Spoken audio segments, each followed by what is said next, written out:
우리 이 시간 기도하시면서 우리 살아계신 하나님께 예배 드리도록 하겠습니다. 기도하겠습니다. 살아계신 하나님, 오늘도 우리를 눈처럼 지키시고 보호하시며 그 오른손 장중에 붙잡아 주심을 감사합니다. 이 시간 주님의 이름에 영광을 돌립니다. 예배 가운데 좌정하여 주시고 주님 홀로 영광 받아 주시옵소서. 감사드리며 예수님의 이름으로 기도드립니다. 아멘. 예, 우리 찬송 290장 함께 찬송하시겠습니다.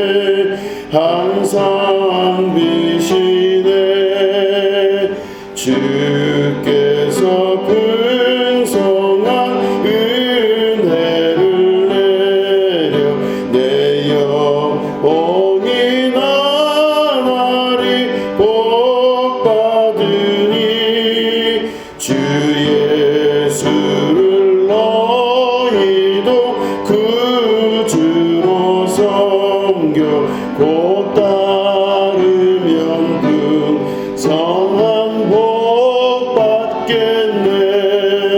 주 널 위해 비네 주 널 위해 비네 주 널 위해 비네 항상 비시네. 무거운 짐 지고 애따는 인생 주 예수께 돌아와 곧 쉬어라. 내 주 예수 너희를 돌보실 때에 장복낙과 넘치겠네. 주 널 위해 비네 주 널 위해 비네 주 널 위해 비네 항상 비시네. 드려진 예물을 위해서 기도하겠습니다. 하나님 아버지, 예물 드린 손길들을 하나님께서 기억하여 주시고 하늘 문을 여시고 하늘의 도움을 받을 수 있는 축복의 자녀들 되게 하여 주시옵소서. 인간의 방식과 방법이 이 땅에는 분명히 있지만 하나님의 방법으로 살아갈 수 있도록 축복하여 주시고 하나님께서 그 길을 내시고 인도하셔서 곳곳마다 하나님의 역사가 나타나는 축복이 있게 하여 주시옵소서. 특별히 마음속에 가지고 있는 기도의 제목들이 있습니다. 하나님 그 기도의 제목 위에 안수하여 주시고 복의 복을 내리셔서 그 가운데 주님의 뜻이 성취되는 귀한 은혜를 경험케 하여 주시옵소서. 물질에 이용당하고 정복당하는 자 되지 않게 하시고 물질에 마음 뺏기는 자 되지 않게 하시고 물질을 지배하고 정복하고 다스릴 줄 아는 주인된 삶으로 인생을 변화시켜 하나님의 거룩한 축복의 삶을 살 수 있는 주님의 자녀 될 수 있도록 인도하여 주시옵소서. 하나님께서 함께하여 주시고 이 손길들을 하나하나마다 주께서 일일이 안수하셔서 그 기도의 제목에 응답하여 주시옵소서. 감사드리며 예수님의 이름으로 간절히 축복하며 기도드립니다. 아멘. 예, 우리 하나님 말씀을 함께 보시겠습니다. 로마서 16장 25절부터 27절에 있는 말씀입니다.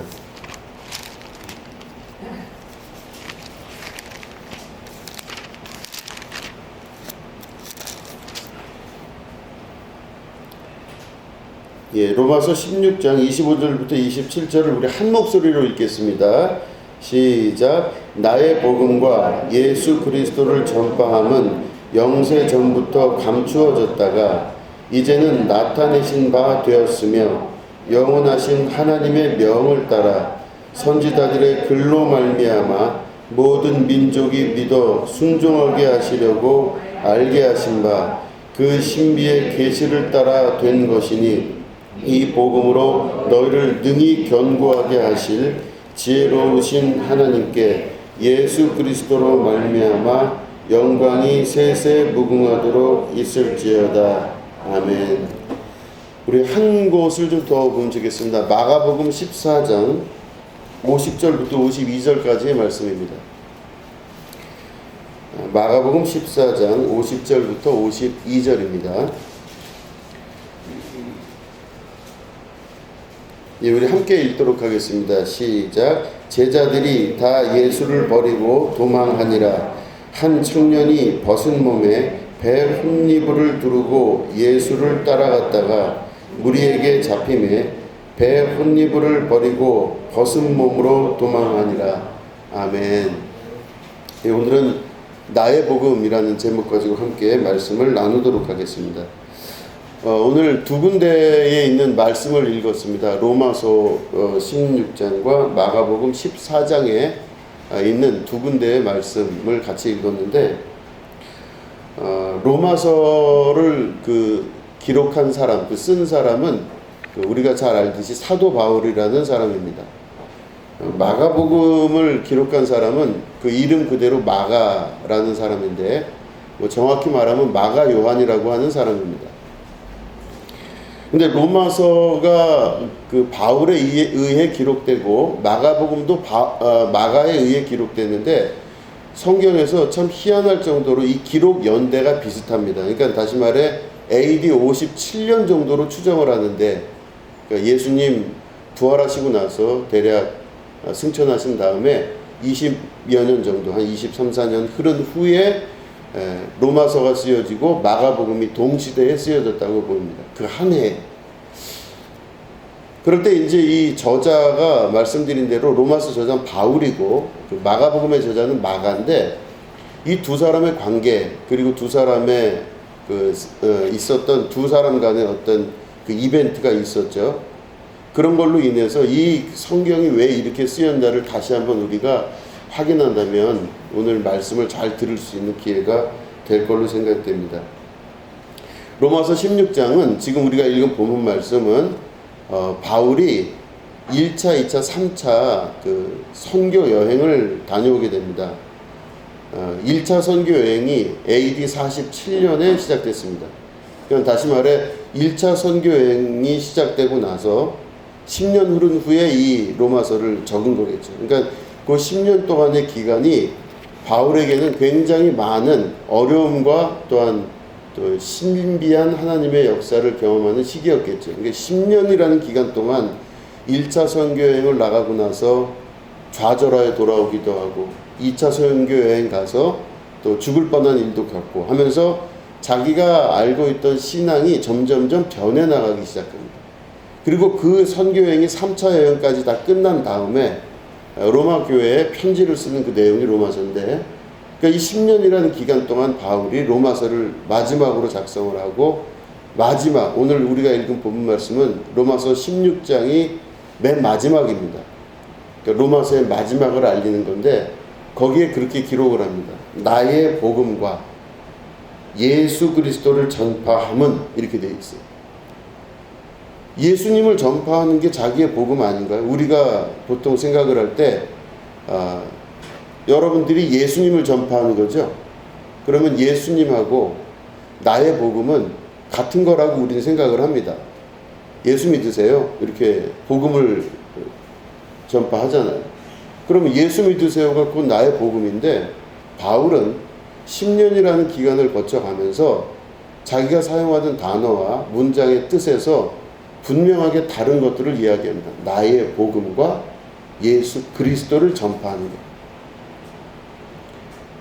그럼 이 10년이라는 기간을 거쳐가면서 이 바울이 예수 그리스도를 전파하는 것은 우리가 다 알고 있는 내용들입니다. 예수님을 전파한다는 건 곧 복음이며 우리를 자유케 하시고 죄에서 해방시키시며 하나님의 나라의 자녀들로 삼아주시는 그런 복음이라는 것을 우리가 알고 있어요. 그게 바로 예수 그리스도의 복음입니다.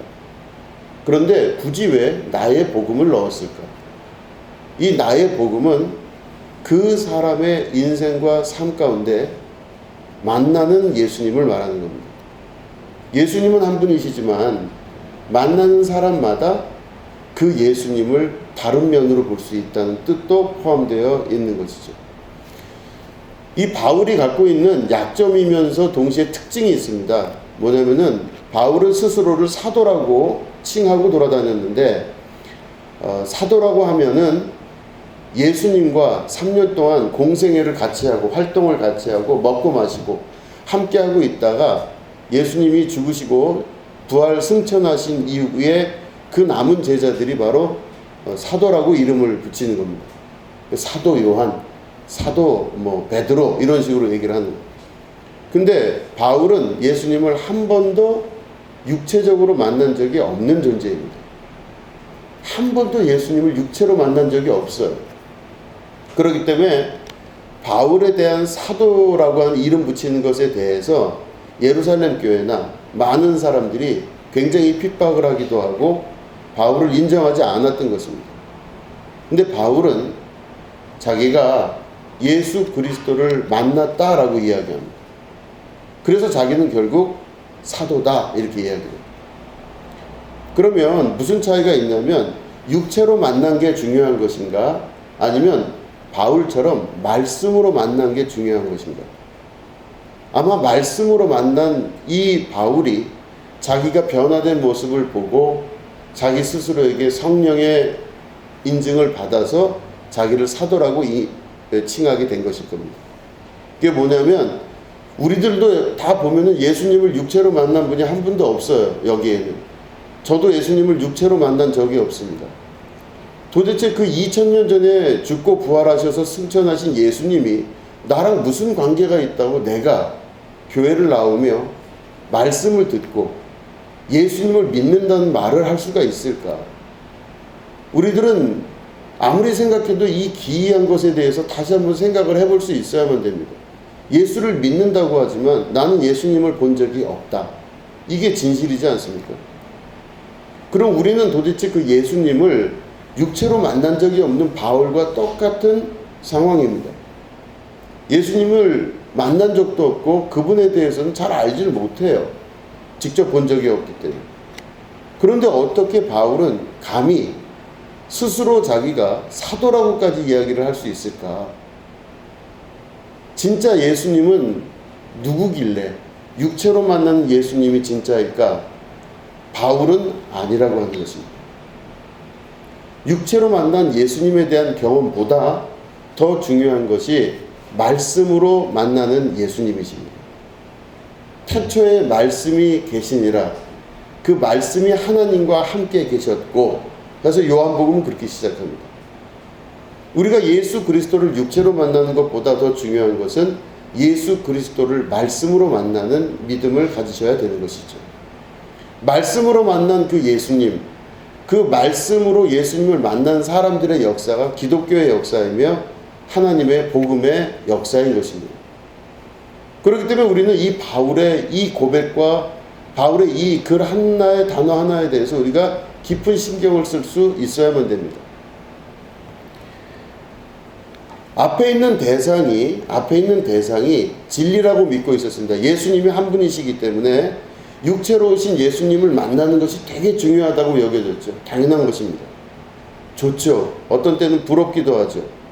예수님과 공생애를 같이 지냈던 그 사람들이 참 부럽습니다. 얼마나 좋았을까.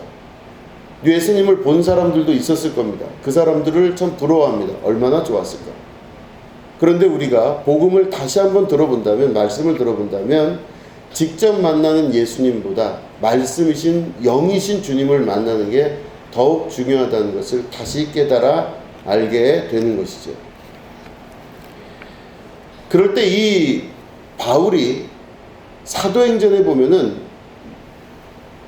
성령이 마가다락방에 불같이 임했다고 기록하고 있습니다. 혀에 불같이 갈라지는 것들이 있어 각 사람 머리 위에 임했다 그랬습니다.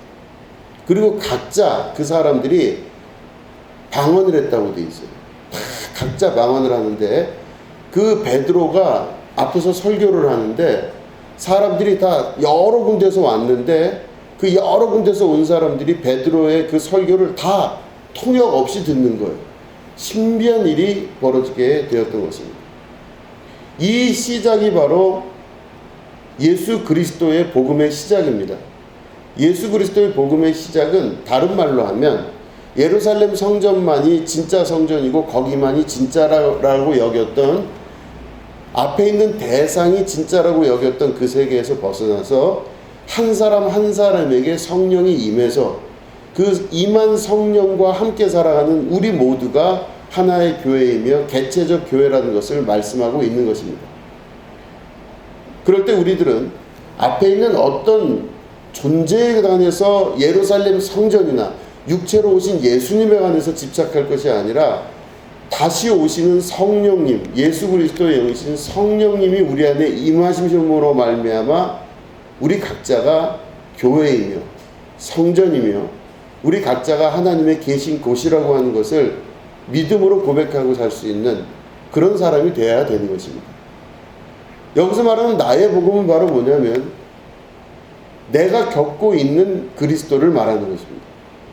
내 머리 위에 임하신 성령의 불기둥이 나를 통하여 살아내시는 그 복음을 바로 나의 복음이라고 이야기할 수 있는 것이죠. 많은 기독교인들이 교회를 다니고 예수님 믿는다고 하지만 실제적으로 다 남의 이야기를 듣습니다. 앞에 있는 목사도 남이죠. 앞에서 한 이야기를 듣는 것 뿐입니다. 아, 그런 일이 있었구나. 아, 예수 믿으면 저렇게 되는 거구나. 아, 이건 이렇구나. 저건 저렇구나. 라고 우리는 어떤 지식이나 경험들을 배우게 됩니다. 이 지식이나 경험들을 다른 사람의 입을 통해서 다 경험하게 되고 자꾸 이해하려고 하고, 나는 왜 저렇게 못하지? 왜 나는 저렇게 안 하지? 나도 저렇게 돼야 되는데, 이런 생각을 각자 하게 되는 것이죠. 에이, 모르겠다. 그는 저 사람 이야기고 저 사람 간증이고 저 사람 이야기, 이렇게 생각을 할 때도 있죠. 그런데 오늘 로마서의 말씀을 보면 나의 복음이라고 이야기합니다. 여러분 한 사람이 겪고 있는 예수 그리스도를 나의 복음이라고 말할 수가 있는 것이죠. 목사의 이야기가 아니라 혹은 성경에 적혀져 있던 다른 사람들의 이야기와 다른 사람들의 역사가 아니라 내가 겪는 예수님을 만나야만 된다라고 하는 것입니다. 힘들고 어려운 일이 있다 할지라도 그 모든 것들이 나의 복음을 이루기 위한 중요한 이유와 근거가 된다는 것을 깨달아 알 수 있는 것이죠. 영적인 세계에서는 그래서 우리 각자에게 어느 정도의 고통을 허락을 하십니다. 그 고통이 우리 가운데 역사하는 힘은 나를 힘들고 어렵게 만드는 것이 목적이 아니라 그것을 통하여서 나의 복음이 완성되어 가는 것을 하나님께서 허락을 하신다는 뜻입니다. 그래서 바울은 로마서의 맨 마지막 장인 16장을 통해서 나의 복음과 예수 그리스도를 전하는 것에 관해서 말씀하고 있는 것입니다. 결론이 그렇게 났다는 뜻입니다. 나의 복음을 가져야 된다. 이게 말씀인 것이죠.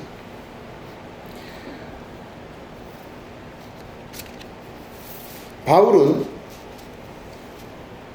예수님을 말씀으로 만났습니다. 다메섹 도상에서 예수 믿는 사람들을 잡으러 죽이러 가다가 예수님을 만나요. 사울아 사울아 왜 네가 나를 핍박하느냐. 근데 아시겠지만 사울은 예수님을, 바울이죠. 바울의 원래 이름이 사울인데 이 바울은 예수님을 만난 적도 없기 때문에 예수님을 핍박한 적이 없습니다. 그죠? 예수님을 핍박한 적이 없어요. 왜냐하면 만나봤어야 핍박을 하죠. 근데 바울은 예수님을 육체적으로 한 번도 본 적이 없는데 예수님의 음성이 들리기를 바울아 왜 네가 나를 핍박하느냐 그래. 논리적인 모순이죠. 왜 예수님을 핍박하느냐 이렇게 들리는데 바울이 그것을 해석하는 과정은 바로 뭐냐면 바울이 지금 교회들을 핍박하러 가고 있는 중이었습니다. 예수 믿는 사람들을 핍박하러 가는 중이었었어요. 그러니까 예수 믿는 사람들을 잡아서 핍박하고 죽이려고 지금 막 잡으러 가고 있는데 예수님의 영이 말씀하시면서 왜 네가 나를 핍박하냐 그랬어요. 그 말은 나라고 하는 건 결국엔 뭐냐면 예수님의 육체가 아니라 말씀이 그 안에 있는 교회들을 말하는 것입니다. 한 사람 한 사람 그 교회를 왜 네가 핍박을 하느냐라고 예수님 말씀하셨어요. 그러니까 바울이 눈이 멀고 막 말에서 떨어지면서 고통을 당하기 시작합니다. 그리고 그 이후에 자기 고향 다소에 가서 머물게 되죠. 다소에서 머물게 되면서 그곳에서 여러 가지 생각과 고민을 합니다. 그 음성에 대해서 생각을 하는 거죠. 나는 예수님을 한 번도 본 적이 없는데 왜 내가 예수님을 핍박한다고 그런 음성이 들렸을까? 곧 그 예수님은 육신의 예수님이 아니라 말씀이신 예수님이십니다. 말씀이신 예수님이 각 한 사람 한 사람 마음속에 들어가서 역사하고 이루어가며 예수 그리스도의 지체로서 어떤 사람은 손의 역할을 하고 어떤 사람은 눈의 역할을 하고 어떤 사람은 다리의 역할을 하면서 하나의 교회를 이루어 나가는 것을 말씀하고 있는 것이죠. 결국 예수 그리스도의 말씀을 가지고 사는 사람, 그 사람을 핍박하는 자가 곧 예수를 핍박하는 자라는 말씀인 것입니다. 바울은 깨달아 아는 겁니다. 지금까지 자기가 알고 있었던 교회는 예루살렘 성전만 교회라고 생각했고 육신의 예수님만 예수님이라고 생각했던 거였었어요. 그래서 육신의 예수님만 만나서 함께 공생애를 했던 제자들은 그 사람들은 사도라고 부를 수 있고 자기는 육신으로 예수님 만난 적이 없기 때문에 자기는 사도가 아니라 이렇게 자기도 생각을 했을 겁니다. 그런데 다메섹 도상에서 그 음성을 들은 이후에 바울이 완전히 바뀌게 돼요. 아, 예수는 바로 말씀이시구나. 그 말씀이 예수 그리스도의 말씀이 각 사람에게 임해서 그 사람을 변화시켜 나가서 그 사람이 변화된 존재로서 살아가게 될 때, 새로운 인생으로 살아가게 될 때 그가 곧 교회이며 그가 곧 예수의 복음, 나의 복음이 이루어지는구나. 그걸 알기 시작하는 겁니다. 바울이 예수님의 말씀을 다시금 듣고 확인하고 자기가 예수를 자기 안에 증거로 삼고 기준으로 삼기 시작하면서 바울의 고향 다소에서 그 인생이 변해나가기 시작합니다. 그리고 주님의 음성을 다시 들어요. 영적인 음성을 듣습니다. 바울아, 너는 네 자리를 들고 일어나 안디옥으로 가라. 그래요. 안디옥은 바나바라고 하는 사람이 예수님의 제자 중에 바나바라고 하는 사람이 교회를 세우고 목회를 하는 곳이었습니다. 그 음성을 듣고 바나바에게도 음성이 들리고 바울에게도 음성이 들려서 바울이 결국엔 자기 고향에서 일어나 바나바로 갑니다. 안디옥으로 갑니다. 그래서 바나바를 만나요. 바나바 목사님을 만난 다음에 거기서 부목사처럼 일을 하기 시작합니다. 그러고 있다가 바나바 목사님이 제안을 하고 바울도 자기가 응답하면서 우리가 목숨을 걸더라도 주님의 복음을 전파해야 되지 않겠냐 해서 안디옥에서 같이 1차 전도 여행을 떠나게 됩니다. 그 두 사람이 의기투합해서 복음을 전하고 내 생명을 다 들여 복음을 전하겠다고 이제 떠나게 되는데 그때 같이 갔던 사람이 누구냐면 마가 요한이라고 하는 이 바나바의 제자예요. 조카예요. 여러분 마가가 누구냐면 이 조카가 누구냐면 마가다락방 그 주인 있죠? 그 예수님 최후의 만찬할 때 마가다락방에서 하시거든요. 그게 다 마가의 집입니다. 그러니까 여러분 그림을 보시면 최후의 만찬 넓은 상에 이렇게 쭉 있는 걸 보면 넓죠. 부잣집이었어요. 다락방이 그 정도면은 진짜 집은 얼마나 클까요? 예루살렘에서 꽤 큰 집을 소유하고 있었던 부잣집 아들이 바로 마가입니다. 그 마가가 물론 마가의 신앙으로 인해 가지고 예수님의 제자들을 초대한 건 아니에요. 마가의 어머니 마리아가 너무 열심히 예수님을 믿은 거예요. 그 예수님을 서포트했어요. 계속 예수님의 필요한 것들을 공급하면서 이 마가의 어머니 마리아가 계속해서 예수님과 제자들을 서포트합니다. 그럴 때 이 마가의 어머니 마리아가 공급한 것으로 인해서 거기서 최후의 만찬도 이루어지고 각종 여러 가지 모임들이 이루어지면서 결국에는 맨 마지막에 예수님 부활 승천하신 이후에 성령을 기다릴 때 똑같은 장소인 마가의 다락방에서 성령이 이루어져. 그리고 우리 이걸 마가 다락방이라고 그래요. 이 마가가 그 부잣집 아들인데 그 부잣집 아들인 마가가 바로 삼촌이 누구냐면 바나바예요. 그러니까 바나바가 안디옥에서 고향으로 돌아가서 이제 목회를 하면서 교회를 세우고 목회를 할 때 이 조카를 데리고 간 거예요. 마가를. 그래서 마가랑 같이 그 교회를 섬기고 있었는데 바울하고 1차 전도여행을 막 떠나려고 할 때 보니까 바나바와 바울이 같이 가려고 할 때 이 어린 조카인 마가가 같이 가겠다 그래요. 같이 셋이 갑니다. 선교여행을 막 가게 되는데 바울은 선교여행을 간다 그러면 이건 죽을 목숨으로 생각하고 가는구나. 내가 이제 죽을 것 같구나.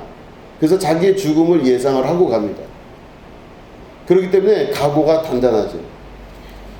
제 신학교 동기 중에 한 친구가 있습니다. 이제 그 어떤 친구가 참 친하게 지낸 친구였는데 말수도 아주 적고 한 친구였습니다. 근데 그 친구가 이제 신학교를 졸업을 하고 감신대를 졸업을 하고 얼마 있다가 지금 저랑 또 다른 그 친구를 만났어요. 만났는데 이제 제가 나이가 좀 있으니까 그런 얘기를 합니다. 형, 그래서 왜 그러니까 뭐 얘기해도 상관이 없고 안 얘기해도 상관이 없는데 자기가 기도 중에 음성을 들었대요. 그리고 분명하게 가야 된다는 마음의 결단을 내렸대요. 그 얘가 무슨 말을 그렇게 복잡하게 하나 그래서 밥을 먹고 나서 이제 커피를 마시면서 얘기를 했습니다. 지금으로부터 한 20년 전 이야기예요.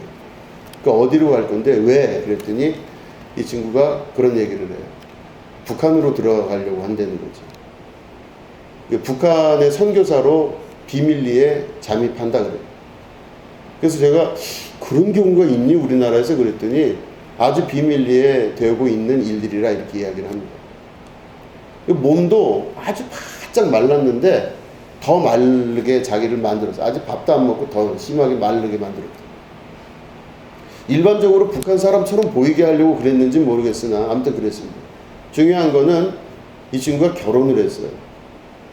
그리고 부인도 있는데 그래서 둘이 결정을 내렸다고 합니다. 어쨌든지 간에 남편이 들어가고 나중에 가능하면 부인도 들어가는 걸로 먼저 남편이 가서 자리를 잡겠다 이렇게 이야기를 하고 이제 선교사가 되기로 결정을 했답니다. 그래서 저는 그게 농담인 줄 알았어요. 근데 나중에 이제 뭐 저에게 뭐 사진도 보여주고 이렇게 하는데 보니까 영정사진을 미리 찍어놨더라고요. 내가 너무 황당해서 야 이건 좀 아니지 않느냐. 너는 아무리 그래도 그렇지 않지 않냐? 너 나이가 기껏해야 좀 27인가 그랬습니다 아마. 27밖에 안 됐는데 무슨 네가 막 하면서 막 이게 막 속에서 불을 이렇게 막 부글부글 끓어올랐어. 그러지 마라. 막 그래서 웃으면서 누구나 다 아는 건데 뭐가 문제겠냐 그렇게 얘기를 하면서 아무튼지 간에 나한테는 얘기해야 될 것 같다 해서 이제 형이니까 저한테 얘기를 해야 되겠다 하고 그 영정사진도 보여주고 자기 부인의 글도 보여주고 그랬습니다. 그러니까 그 친구가 지금 들어가고 난 다음에 20년이 넘는 시간이 지났는데 아직까지 연락이 없어요. 어떻게 된지 모르겠습니다. 그때 제가 그 개인적으로 경험했던 거는 그 눈빛이 살아있었다는 겁니다. 엄청난 일이구나. 참 그리고 저는 부끄럽기도 했습니다. 이런 엄청난 일을 어떻게 할 수 있을까? 그래서 자기의 영정사진을 그 어린 나이에 다 찍어 놓은 상태에서 이제는 캄보디아를 거쳐서 뭐 기타 등 그 미얀마 이쪽을 넘어서 이제 북한으로 들어가는 그런 걸 했대요. 들어간 거는 확인이 됐습니다. 어쨌든. 제가 그런 걸 보면서 젊은 나이에 자기의 생명을 그곳에 버릴 수 있다고 하는 게 과연 이게 맞는 건가? 굉장히 많은 착잡한 마음을 가지게 되었었습니다. 그런데 그 일을 겪고 나서 성경을 다시 보니 사도 바울의 그 생각이, 사도 바울의 각오가 다시금 보여지게 되었던 것이죠. 사도 바울이 1차 전도 여행을 떠날 때는 자기의 영정 사진을 걸어놓고 죽을 줄로 알고 죽을 걸로 생각하고 그 1차 여행을 떠나는 겁니다. 떠나려고 가는데 조금 며칠 지났는데 보니까 같이 왔던 그 마가 요한, 그 조카, 바나바의 조카인 마가가 길을 결정을 해야 되는데 해안가로 가자 그래요. 다시 말해 해안가는 산이 없잖아요. 그러니까 해안가로 쭉 돌아가면 좀 쉽게 갈 수 있을 것 같다. 그러니까 지혜롭다고 얘기를 한 거예요, 그게. 그러니까 바울은 산 속에 있는 사람들이 훨씬 복음 듣기가 어렵다는 겁니다. 그래서 골짜기를 넘어서 복음 듣기 어려운 사람들을 전도하고 가야 되는데 바다로 가면 우리야 쉽겠지만 산으로 가야 복음을 듣지 못한 사람들에게 복음을 전해야 되는 게 우리 목적인데 왜 쉬운 길로 가려고 하냐. 그러니까 마가가 쉬운 길로 가야 된다 그래요. 차력의 소모를 너무 하지 맙시다 이런 식으로. 그날 바울이 성격이 급한, 여러 군데서 보면 굉장히 급한 사람이거든요. 막 불이 나가지고 막 크게 싸웁니다. 아주 심하게 크게 싸워요. 결국에는 그 바울이 1차 선교 여행 때 이 바나바의 조카인 마가랑 헤어집니다. 마가는 그래서 열이 나서 자기 집으로 다시 돌아가요. 안디옥으로 돌아갑니다. 나중에 바나바랑도 별로 안 좋아요. 바울은 끝까지 산속을 헤매면서 그 골짜기를 헤매면서 복음을 전파하고 이렇게 됩니다. 그럴 때 이 바울이 마가랑 그렇게 헤어지고 났는데 마가가 꼴보기 싫겠지. 저렇게 나약하고 저렇게 생각이 없고 어떻게 복음을 전하는데 저런 식으로 생각을 할 수 있을까 이렇게 생각을 했던 것 같아요. 그래서 이 바울의 마음속에 이 마가에 대한 분노가 삭히지가 않는 겁니다. 그렇게 해서 1차 전도여행이 어쨌든 끝나게 됩니다. 그런데 나중에 우리 찾아보진 않겠지만 고린도전서나 이런 데 보면 마가에 관해서 바울이 시간이 꽤 흐른 다음에 내 사랑하는 아들 마가를 꼭 여러분들 돌봐달라고 그러고 하고 이렇게 얘기를 해요. 그러니까 다시 말해 시간이 많이 흐른 다음에 보니까 그렇게 해서 헤어졌던 그 마가가 바울에게 아주 중요한 인물로 등장하기 시작한 겁니다. 베드로는 이 마가를 보고 자기의 아들과 같다고 얘기도 했어요. 그러니까 이 마가가 원래는 굉장히 나약하고 그리고 적극적이지 않고 쉽게 가려고 하고 어려운 길로 안 가려고 하고 대충 가서 이렇게 그냥 살았으면 좋겠다라고 생각을 했던 어린아이 같은 아마 모습이었을 것 같습니다. 그런데 그 마가가 어떤 변화가 있었길래 무슨 변화가 있었길래 마가가 과연 이런 변화를 겪으면서 베드로에게 아들이라 칭함을 받고 바울에게도 그 사랑한다는 칭함을 받는 그 제자가 될 수 있었을까요? 바로 마가는 이 로마서 16장에서 이야기한 대로 나의 복음이 없었던 마가였습니다.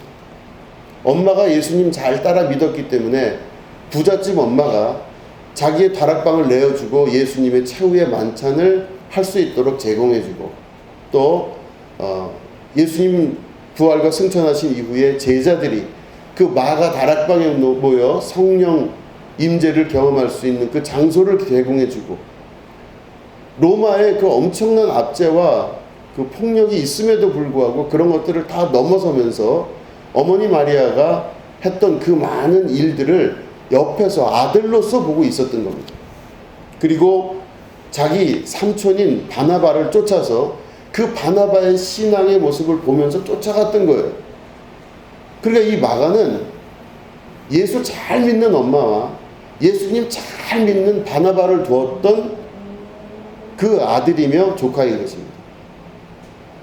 그런데 예수님 잘 믿는 아들이고 예수님 잘 믿는 엄마와 삼촌 사이에서 어느 정도 믿음이 좀 컸다고 생각했는데 아니었던 거죠. 왜냐? 마가가 만났던 예수님은 육신의 예수님이었던 겁니다. 육신의 예수님 만나, 나도 그 예수님 알아. 나도 그 예수님과 함께 했었어. 라고 하는 정도의 수준이었습니다. 그런데 이 마가가 어느 변화를 겪으면서 자기의 인생의 방향과 실존적인 고민의 답을 찾게 된 겁니다. 그래서 이 마가가 변화가 되면서 어떤 부분에 변화가 됐는지는 모르겠습니다. 기록상에는 없어요. 근데 이 마가에 대해서 평가하는 많은 제자들과 성경의 기록들을 보면 이 마가라고 하는 존재가 엄청난 경험을 하고 바뀌었다는 겁니다. 다시 말해 1차 전도 여행이 AD 47년이었는데 로마서가 쓰여지고 마가복음이 쓰여진 게 AD 57년, 다시 말해 10년이라는 시간이 흐른 다음에 엄청난 변화를 겪은 마가를 보게 된 것이죠. 마가는 결국 뭐 어떤 사람이 되었냐면 나의 복음을 쟁취한 사람이 된 것입니다.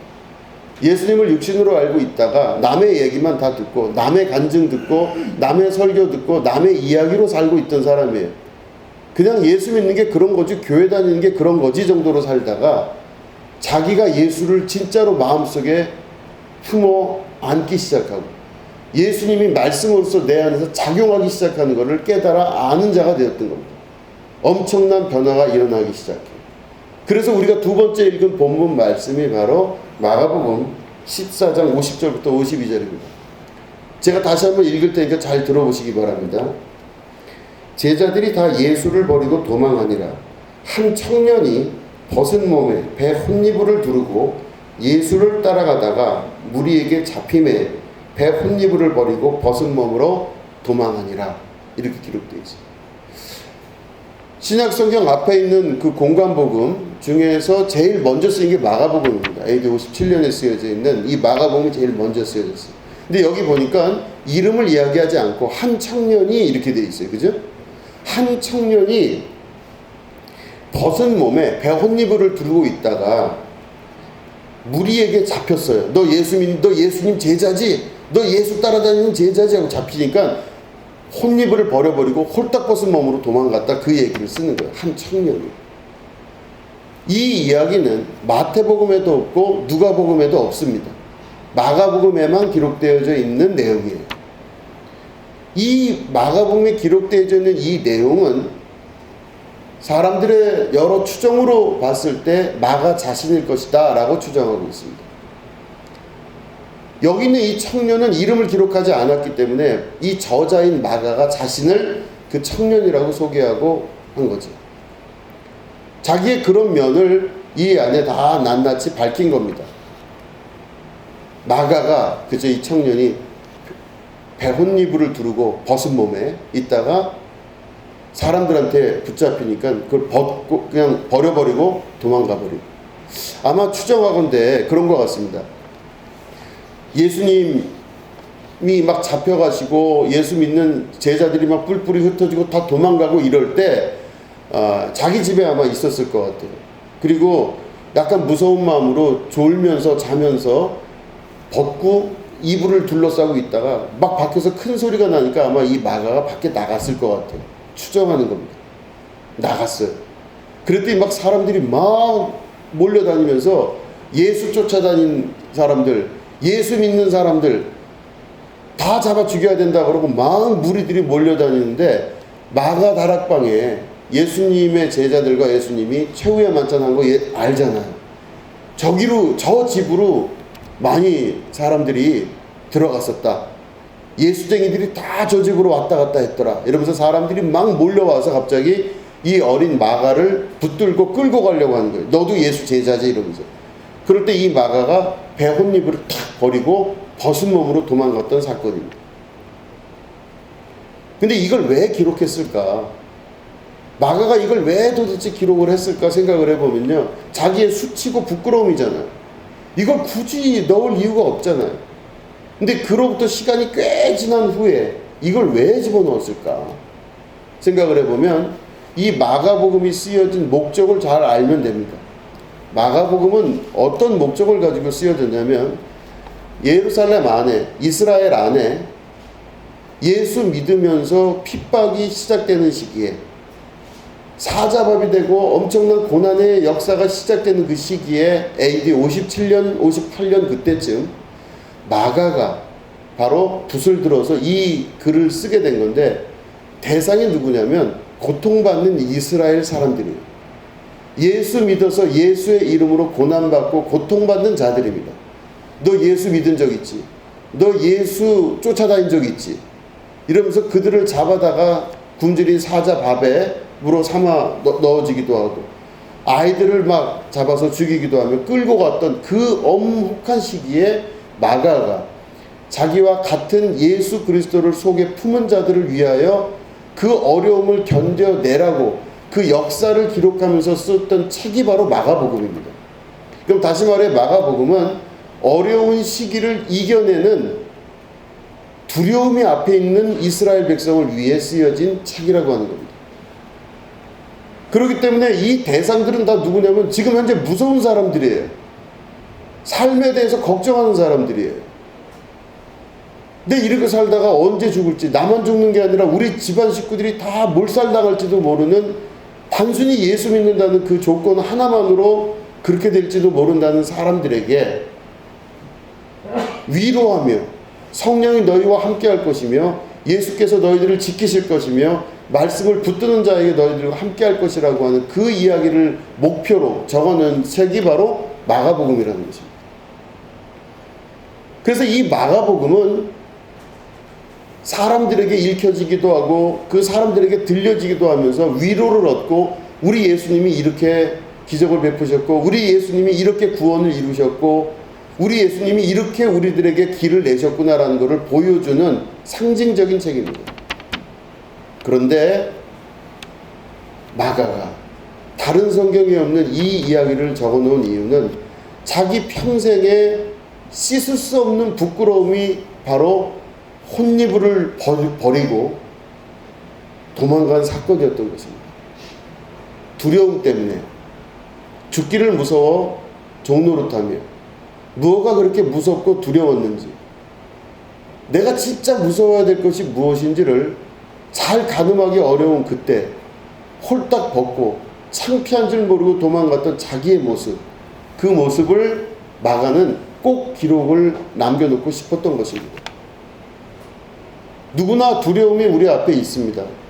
죽음에 대한 두려움은 극단적인 두려움이지만 그거 이외에도 삶에 여러 가지 두려움과 어려움이 있게 됩니다. 미래에 대한 두려움이 있죠. 여러 가지 두려움들이 우리 앞에 닥칠 때가 있습니다. 이렇게 사는 게 맞나? 이게 진짜인가? 내가 이렇게 하는 게 맞나? 여러 가지 갈등과 고민 끝에 배혼이불을 벗어 던져버리고 빨가벗은 모습으로 도망가는 사람들도 생각보다 많아요. 그런 많은 사람들의 경우가 곧 마가 자신이었다는 걸 꼭 기록에 남김으로 이 글을 읽는 많은 사람들에게 두려움으로 인하여 부끄러움의 역사를 남기지 말라고 하는 경종의 의미를 포함하고 있는 것입니다. 그렇게 두려우냐? 그렇게 무서우냐라고 하는 다른 이야기라 볼 수가 있는 것이죠. 마가는 자기의 이 부끄러운 과거, 정말 그거 두려워서 도망갔던 자기의 모습을 뒤로하며 이 글을 적을 때 바울과 하필 같은 시기라고 제가 말씀드렸습니다. 로마서가 같은 시기에 AD 57년 또 58년 사이에 쓰여진 걸 보면 이 1차 선교 여행이 끝나고 나서 10년이 흐른 이후에 바울도 변했고 마가도 변했는데, 마가는 이제는 엄마가 믿던 예수가 아니고 우리 삼촌이 믿던 예수가 아닙니다. 이제는 이 바울의 고백처럼 내가 믿는 예수로 그 인생과 삶의 방향이 바뀌어지게 된 것을 표현하고 싶었던 것일 겁니다. 내가 믿는 예수님, 내가 만난 예수, 내가 만난 복음, 나의 복음은 과연 무엇인지 여러분 생각해 볼 수 있어야 됩니다. 다 남의 이야기 듣고 남의 생각 가지고 남의 판단 가지고 다른 사람 가치관으로 평생을 살다가 내가 마지막에 죽음을 맞이한다면 그 인생에서는 나의 복음 하나도 없이 그저 남의 이야기 듣다가 가는 정도의 삶으로 인생이 맞춰지게 되는 것이죠.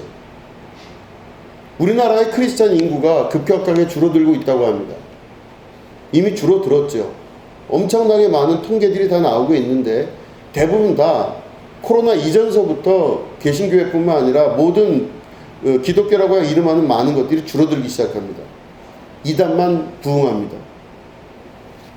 막 그렇게 줄어들고 있었을 때 저는 그 모습을 다시 한번 보면서 왜 이게 원인일까, 어떤 게 원인일까를 생각을 해보게 됩니다. 엄마가 믿던 예수님, 아빠가 믿던 예수님, 삼촌이 믿던 예수님이 그저 들어본 예수님으로 내 인생에 남는다면 지금과 같은 결과는 당연할 수밖에 없고 또 당연하다고 여겨지는 겁니다. 교회를 다니거나 신앙생활하는 게 쉽지는 않겠죠. 남의 이야기 듣고 남의 방식대로 살다가 아니다 싶으면 돌아서야 되겠죠. 다 내 생각대로 사는 사람들인데 어떻게 남의 이야기를 듣고 남의 신앙으로 살겠습니까? 그런데 알게 모르게 그런 기독교인들이 너무 많다는 것이죠. 다 남의 신앙, 다 들은 신앙, 다 어디서 알긴 아는데 많이 아는데 진짜 내 신앙은 아닌 신앙이 많습니다. 성경을 연구하고 공부하는 많은 사람들이 있습니다. 그 사람들의 책을 읽어보면 성경을 정말 면밀히 잘 검토하고 아주 세세하게 원어까지 분석을 잘한 것을 볼 수 있습니다. 그런데 문제는 바로 뭐냐면 그들에게 남의 책으로서의 성경은 분명히 보여요.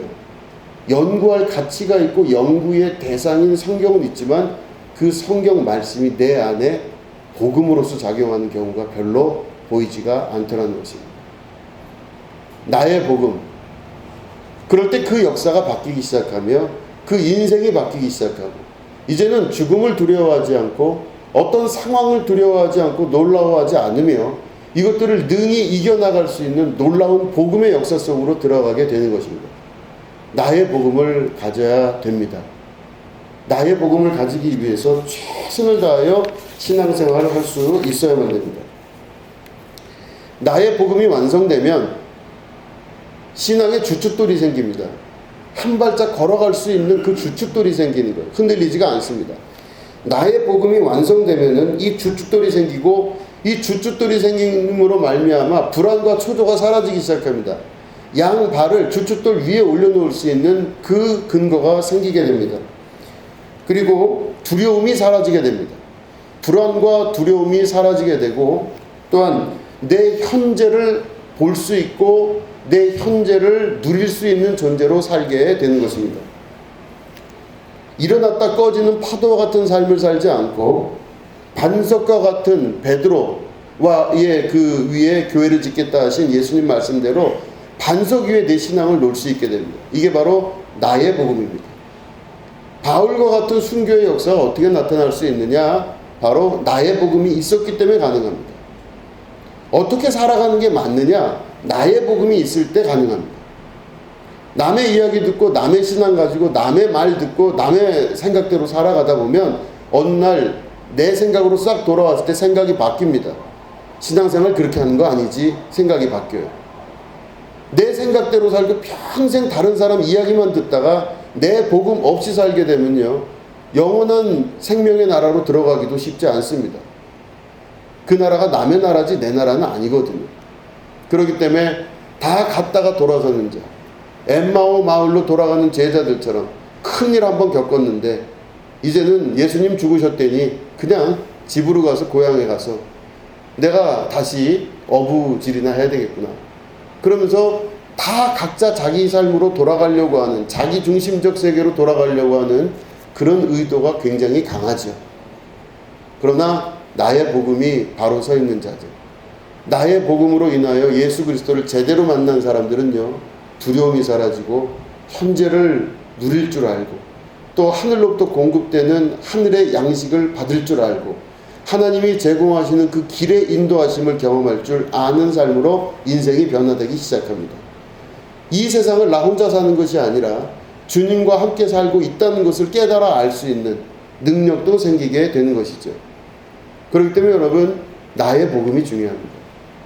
나의 복음을 갖고 있지 않고는 언제든 흔들릴 때마다 우리는 자기의 길로 돌아설 수밖에 없게 되는 것입니다. 흔들림 없는 신앙이 될 수 있는 것은 나의 복음을 가져야 됩니다. 여러분들, 이 바울과 같은 고백처럼 로마서의 마지막을 써가면서 가장 강조했던 나의 복음과 예수 그리스도를 전파함에 여러분들이 이 말씀을 기억하며 나의 복음을 가지시게 되기를 축원합니다. 그러므로 여러분, 남의 나라가 아니라 나의 복음, 나의 나라, 하나님의 임재가 나에게 임하는 것을 경험하는 축복과 은혜를 누리시게 되기를 주님의 이름으로 축원합니다. 기도하겠습니다. 하나님 아버지, 다른 사람의 이야기 듣고 그 이야기로 살지 않게 하여 주시옵소서. 이제는 그 복음이 내 안에 임하심으로 그 말씀으로 살아갈 줄 아는 축복의 자녀 되게 하여 주시옵소서. 하나님께서 오늘 예배드린 우리 성도들에게 함께하여 주시고 성령님 도우심 인도하심 따라 우리들이 각자의 주님 만나는 복음대로 살아가는 축복의 자녀 될 수 있도록 인도하여 주시옵소서. 그러므로 말미암아 두려움이 사라지고 놀람이 사라지며 우리 안에 하나님 주시는 신령한 축복과 은혜를 경험하는 귀한 자녀들 될 수 있도록 새 생명을 허락하여 주시옵소서. 지금은 우리 구주 예수 그리스도의 은혜와 하나님 아버지의 지극하고 무궁하신 사랑과 성령님의 감화감동 축복교통 역사하심이 오늘 예배 가운데 함께하는 주님의 거룩한 백성들 위에 지금부터 영원히 함께하옵시기를 간절히 축원하옵나이다. 아멘.